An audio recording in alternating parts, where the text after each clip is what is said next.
Alright, today we are going to be making a mini mega tree. I've got a piece of CPVC.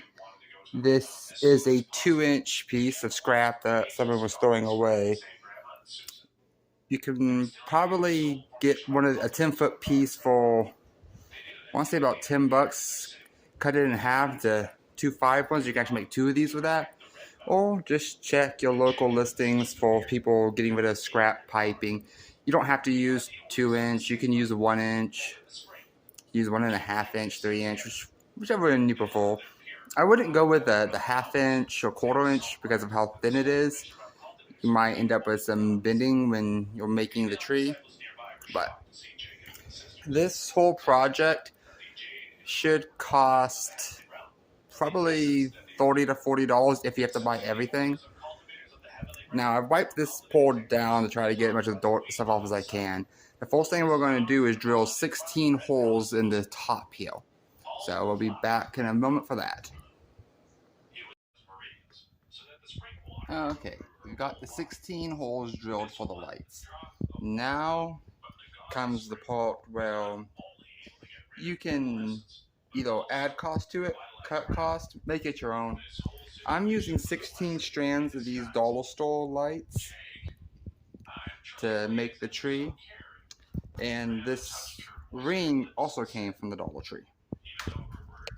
This ring is going to serve as the base to keep giving the tree its shape.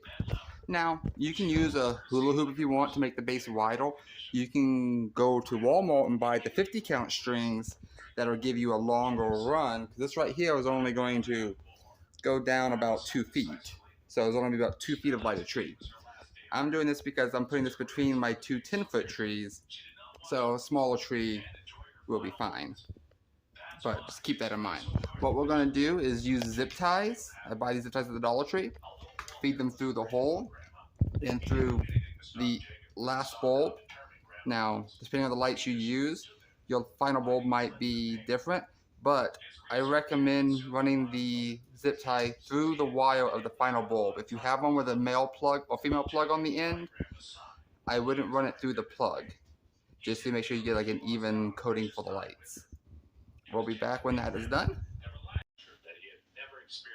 Alright, we've got the lights connected, all 16 strands. Next step is going to be to slide, also the last step is going to be to put this on the base, slide it through the bottom, and then connect the strands to the ring. I'm going to be using zip ties for this. Alright, we'll be back in a moment. Alrighty now, got the ring connected.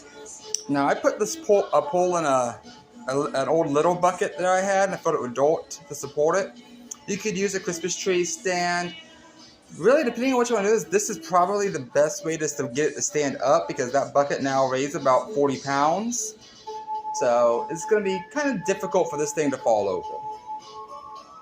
And they'll just zip tie it on. I got to clip these zip ties still and everything. And it's got to basically thumb space them to make it try to look nice. And that's all there is to it. And I'll include a clip at the end of it all lit up. I think I have a little light control I can connect to it. And it's the finished product. Got the tree and a base here to help support it. I ended up adding some zip ties to make the wires look nicer. That's the controller box I was going to use, but it stopped working on me, so I might replace it, or I might just connect this to my actual light show that I programmed. Thinking about wrapping the pole in either garland or what's it called, ribbon, just to make it look a bit nicer. Maybe making the bucket look like a present. You can plant flowers in here. It's something you can actually use year-round if you want to. I might put a tree topper on there. But this version probably would have cost me about $40 if I had to buy everything. I actually happen to have all this stuff just laying around the house from past projects. I had some leaping arches I made in the past that used those lights that I'm not using anymore, so put them on here.